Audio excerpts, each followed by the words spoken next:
Well, that's up to 600 grit on the bevels.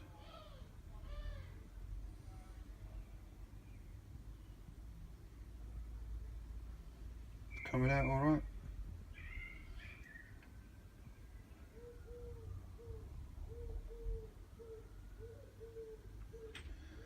Right, here we go. That's about, that's a Warren 800, so probably getting up about 900. And just see the faint lines, couple of marks in the steel from production, which I just cannot get out.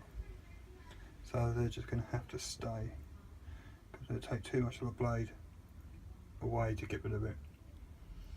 But there you go. Once I've cleaned it up and polished it up, you probably won't see them. But there you go. Quick flick over. Obviously this is off the belt, it's off the machine.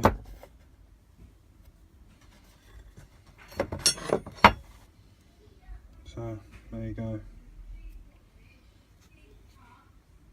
Next, hand sand. My favourite bit. Not!